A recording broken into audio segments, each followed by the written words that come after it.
এয়া চাওক হাউলি ৰাসৰ বৰঙণি পত্ৰ ল'বলৈ ৰাইজৰ হেতা ওপৰা। আজিৰে পৰা মুকলি হ'ল হাউলি ৰাসৰ বৰঙণি পত্ৰ সংগ্ৰহৰ অস্থায়ী কাউণ্টাৰ। হাউলি চাৰিআলিত আজি ৯৮ সংখ্যক হাউলি ৰাস মহোৎসৱৰ আধ্যাত্মিক তথা সাংস্কৃতিক প্ৰকল্প নিৰ্মাণৰ বৰঙণি পত্ৰ সংগ্ৰহৰ কাউণ্টাৰ মুকলি কৰে হাউলি ৰাস মহোৎসৱৰ উপদেষ্টা শ্ৰীযুত খনীন্দ্ৰ কুমাৰ বায়নদেৱে। এতিয়াৰ পৰা আপুনি হাউলি ৰাসৰ বৰঙণি পত্ৰ সংগ্ৰহ কৰিব বিচাৰিলে হাউলিৰ এই কাউণ্টাৰলৈ আহি সংগ্ৰহ কৰিব পাৰে।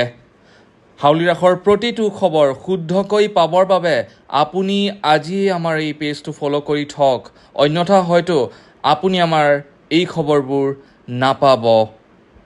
গতিকে এতিয়াই ফ'ল' কৰক হাউলি ডিজিটেল।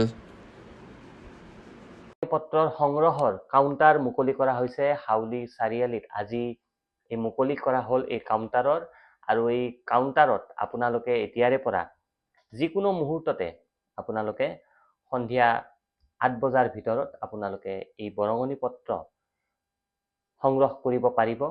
লগতে আপোনালোকক জনাইছোঁ, যিসকল দূৰৰ যিসকল এই বৰঙণি পত্ৰ সংগ্ৰহ কৰিব বিচাৰিছে, আপোনালোকে ৰাসৰ সময়তো, আৰু হাউলি ৰাস মহোৎসৱ আপোনালোকক জনাই দিছোঁ, অহা ৫ নৱেম্বৰৰ পৰা ১৯ নৱেম্বৰলৈ ১৫ দিনীয়া কাৰ্যসূচীৰে হাউলিত অনুষ্ঠিত হ'ব হাউলি ৰাস মহোৎসৱ। আৰু এই ৯৮ সংখ্যক হাউলি ৰাস মহোৎসৱৰ সময়তো আপোনালোকে এই বৰঙণি পত্ৰ সংগ্ৰহ কৰিব পাৰিব। আৰু এই বৰঙণি পত্ৰৰ যি ভাগ্য নিৰ্ণয়ৰ তাৰিখ, সেই তাৰিখটো হৈছে ১৯ নৱেম্বৰ।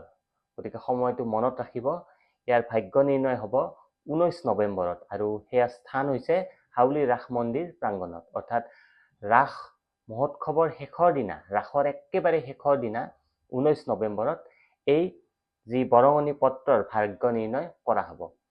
গতিকে সেই ১৯ নৱেম্বৰৰ আগতে আপোনালোকে হাউলি ৰাস মহোৎসৱ চাবলৈ আহিলে, হাউলি ৰাস চাবলৈ আহিলে, এই আধ্যাত্মিক তথা সাংস্কৃতিক প্ৰকল্প নিৰ্মাণৰ বাবে যি বৰঙণি পত্ৰৰ যি ব্যৱস্থা কৰা হৈছে, এই পত্ৰসমূহ আপোনালোকে সংগ্ৰহ কৰিব পাৰিব।